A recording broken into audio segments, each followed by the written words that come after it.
اس نے کہا کہ گنڈا پور کی صفائی دی اور کہا کہ اگر سانحہ سوات پر گنڈا پور کو استعفیٰ دینے کا مطالبہ یہ لوگ کر رہے ہیں تو میں مریم نواز سے مطالبہ کروں گا کہ وہ سانحہ مری پر استعفیٰ دیں،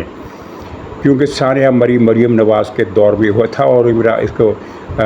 بیرسٹر سیف کو دروغ گو را حافظہ نہ باشد، اس کو کوئی بات بھی یاد نہیں رہتی۔ یہ سانحہ مری جو تھا یہ عمران خان کی دور حکومت میں پیش آیا تھا جنوری 2022 میں، یعنی آج سے 3.5 سال پہلے یہ سانحہ عمران خان کے دور حکومت میں پیش آیا تھا اور اس پر عمران خان سے استعفے کا مطالبہ کیا گیا تھا۔ تو یاد دلانے والی بات یہ ہے کہ جو کچھ گنڈا پور نے کیا کہ 2 گھنٹے تک لوگ مدد مانگتے رہے، انہوں نے ہیلی کاپٹر نہیں بھیجا، ریسکیو ٹیمیں نہیں بھیجی۔ ریسکیو ٹیمیں اگر بھیجنے کا حکم جاری کر دیا جاتا جب ان کو اطلاع ملی تھی تو ریسکیو ٹیمیں زیادہ سے زیادہ آدھے گھنٹے میں، چلیے مان لیتے ہیں کہ 1 گھنٹے میں پہنچ جاتی، تو اگلا 1 گھنٹہ ان کو بچانے کے لیے بہت کافی تھا، وہ جانیں بچ سکتی تھی۔ انہوں نے ہیلی کاپٹر بھی نہیں بھیجا اور اتنی بے شرمی سے پھر گنڈا پور نے بات کی، اتنی بے حیائی سے اور اتنی بے رحمی سے کہ میں کیا کرتا، میں وہ خود وہاں جا کر تمبو لگا کر بیٹھ جاتا۔ بھائی تمبو کیوں لگانا تھا؟ وہ روٹی مانگ رہے تھے، وہ جان بچانے کی اپیل کر رہے تھے، تم نے نہیں بچائی۔ اور اس کے بعد پی ٹی آئی نے ایک کمپین چلا دی کہ یہ جو مرنے والے تھے سوات میں یہ اپنی موت کے خود ذمہ دار ہے۔ اب یقین کریں پی ٹی آئی نے یہ کمپین سوشل میڈیا پر چلائی۔ میں ان لوگوں سے مخاطب ہوں جو سوشل میڈیا نہیں دیکھتے۔ یہ کمپین پی ٹی آئی نے چلائی کہ مرنے والے خود اپنی موت کے ذمہ دار تھے، وہ کیوں گئے وہاں، اس طرح کی باتیں کی۔ تو بات یہ سیف کی تھی، اس سے یاد آیا کہ پی ٹی آئی کا کلچر ہی یہی ہے۔ عمران خان نے جو نفسیات بنائی ہے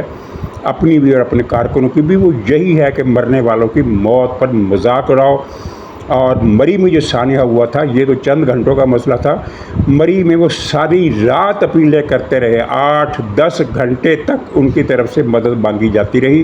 عمران خان ہنستا رہا اور کہتا رہا کہ مرنے دو، ان کمبختوں کو مرنے دو، یہ کیوں آئے ہیں اس برف باری میں مری کی سیر کرنے، اب مرے۔ اور عمران خان نے مدد نہیں ہونے دی، کسی بھی ادارے کو اس نے اجازت نہیں دی کہ وہ مری میں جا کر لوگوں کی مدد کرے، اور وہاں درجنوں لوگ سردی میں ٹھٹھر کر مر گئے، انتہائی اذیت ناک موت مر گئے۔ اور یہ وہی عمران خان ہے، جب ملتان میں اس کا جلسہ تھا تو سٹیج کا ایک حصہ ٹوٹ گیا جس سے 7-8 آدمی نیچے گر کے مر گئے، اور عمران خان وہاں سے روانہ ہو گیا۔ لوگوں نے کہا کہ آج 7-8 آدمی مر گئے ہیں، آپ رک کر ان کی ہمدردی میں بیان دو۔ تو عمران نے کہا کہ مر گئے تو میں نے مارے ہیں، میں کیوں بیان دوں؟ یہ عمران خان وہ بدبخت انسان ہے جس کے اندر سوائے درندگی اور بہیمیت کے کچھ نہیں رکھا ہے۔ اور پھر یہ وہی عمران خان ہے، جب کوئٹہ میں ہزارہ قبیلے کا قتل عام ہوا تو اس نے وہاں جانے سے انکار کر دیا کہ میں کیوں جاؤں جنازے پر، میں کیوں جاؤں ہمدردی کرنے کے لیے، وہاں سے بھی انکار کیا۔ اور یہ وہی لعنتی انسان ہے کہ جب اس نے وزیر آباد کا مارچ کیا تو ایک خاتون صحافی اس کے ٹرک کے نیچے آ کر کچلی گئی، تو لوگوں نے کہا کہ 2 منٹ ٹرک روک دیں تاکہ اس حادثے پر یعنی تأسف ظاہر کیا جا سکے۔ ظاہر ہے یہ قتل پی ٹی آئی والوں نے تو نہیں کیا تھا، جان بوجھ کر پی ٹی آئی کے ایک ورکر نے دھکا دے کر ہٹانے کی کوشش کی تھی، اس کا مقصد اس کو قتل کرنا نہیں تھا، لیکن وہ دھکا اس خاتون کے لیے مہلک ثابت ہوا اور وہ ٹرک کا پہیہ، پچھلا پہیہ اس کے اوپر سے گزر گیا اور بیچاری وہی جاں بحق ہو گئی یا شہید ہو گئی۔ تو عمران خان نے اس وقت بھی ٹرک روکنے سے انکار کر دیا اور کہا کہ مر گئی ہے تو میں نے ماری ہے، یہ عمران خان ہے۔ تو یہ ساری باتیں ظاہر ذہن میں نہیں تھیں، لیکن جب بیرسٹر سیف نے بونگی ماری اور عمران خان کے اس قاتلانہ واردات کا ملبہ مریم نواز پر جڑ دیا، ان کے کندھوں پر رکھ دیا، تو پھر یہ باتیں بھی یاد آ گئی۔ تو اب اپنے انجام کو یہ پہنچ رہا ہے عمران خان، اور یہ سب غلط فہمیاں جو ٹی وی چینلز پر بیٹھے لوگ پھیلا رہے ہیں وہ صرف اس لیے پھیلا رہے ہیں کہ اگر اس طرح کی غلط فہمیاں نہیں پھیلائیں گے تو ان کے ٹی وی پروگرام دیکھے گا کون، ورنہ عمران خان اپنے انجام کی طرف تیزی سے گامزن ہے۔ ناظرین اجازت دیجیے، انشاءاللہ اگلے ولاگ میں پھر ملاقات ہوگی، تب تک کے لیے خدا حافظ۔